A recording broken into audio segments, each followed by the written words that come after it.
So let's circle back to the latest. The suspension of immigrant visas for Nigerians and nationals of 74 other countries. We spoke to former Permanent Secretary at the Ministry of Foreign Affairs, Ambassador Joe Keshi, about that and what the Nigerian government can do.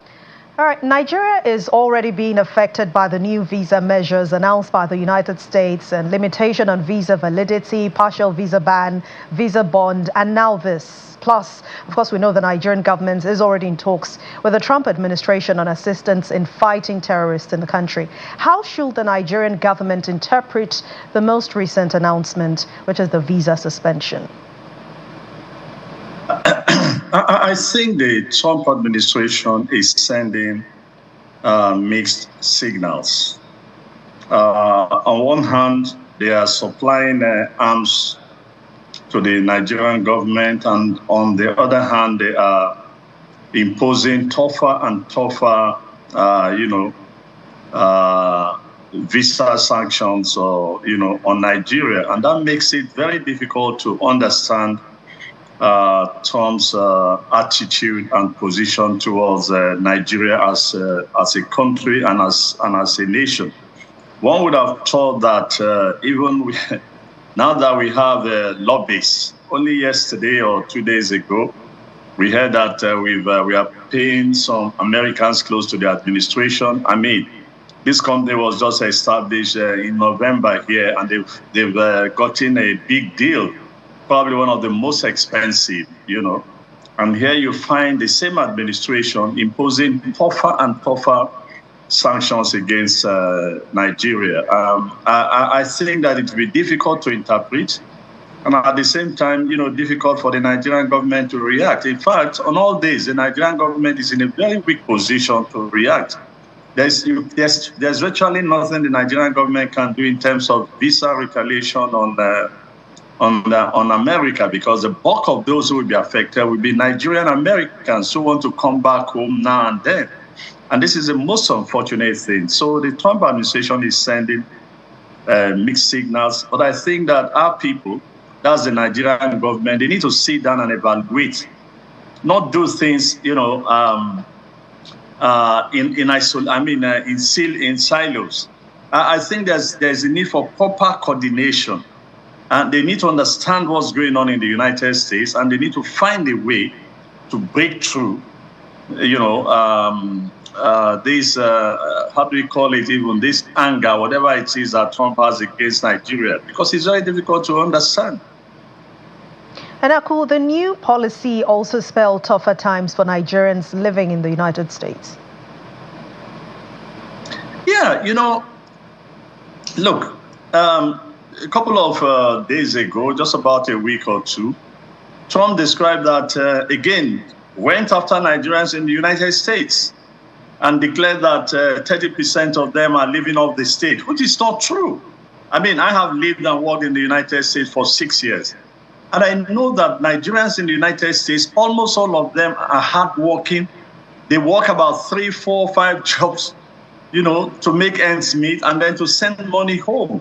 And even more, Trump has also, is targeting remittances, although this is not directed against Nigerians. But look, if annually we get over 20-something billion from Nigerians abroad, if he targets remittances, that's a source. That's a huge amount of money that Nigeria as a country will be losing.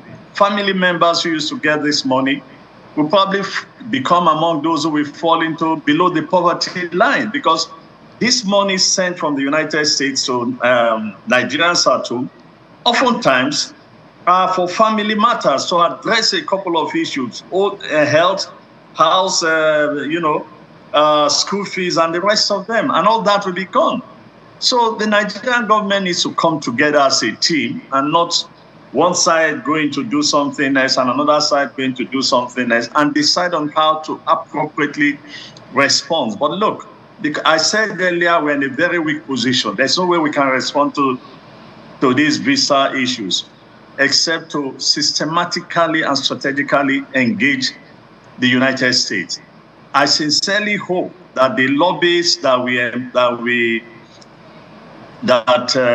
recently, is it employed, I should use, that the assignments, the responsibilities assigned to that lobby is broad, not just on security issues, but also to get the Trump administration to loosen its attacks, to lessen its sanctions against Nigeria.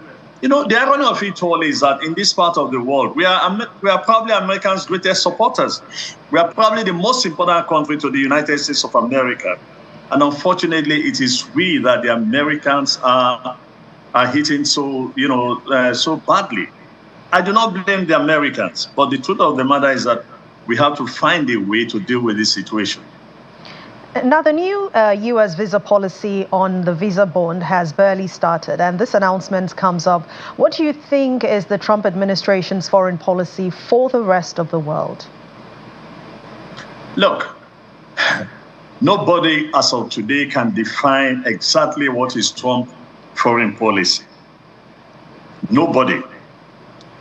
He is taking actions that broke international law, and he was asked questions about breaking of the international law. He said no law, not even domestic law can restrain him except his own morality.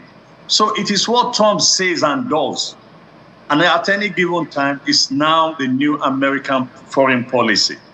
Because, look, Trump is at war with his allies. Trump is, imposing sanctions on everybody. Tariffs on everybody, including its own allies. People who have for the last almost 50, 70 years cooperated with America, formed a coalition of the willing to fight with America here and there. Virtually everybody is under attack by Trump, all because he wants to make America great again. Unfortunately, it's not working well as but Trump doesn't care. He just keeps moving, and whatever, if he wakes up, whatever he decides to do, he does. But I repeat myself, we need to find a way to engage the United States. And I hope that the lobbies that we employ, look, these lobbies don't actually do much, to be candid. Again, I make that point from my own background of knowing how many times Nigeria has used their lobbies. And this time that we are not doing it through private contractors, rather than through the normal, government-to-government relations. And so, in one way, we're also weakening our diplomatic engagement. In the past, it was the Ministry of Justice and the Ministry of Foreign Affairs that used to, work on these lobbies and work with the lobbyists. And now we have to go to a private company in Kaduna, sponsored by the Office of the NSA, is engaging lobbyists for the Nigerian government. And I sincerely hope that the work of the lobbyists will be broad enough to draw Trump's attention that the sanctions against Nigeria is difficult to understand. Very, very difficult to understand. And unfortunately, we do not have the capacity to respond to these sanctions.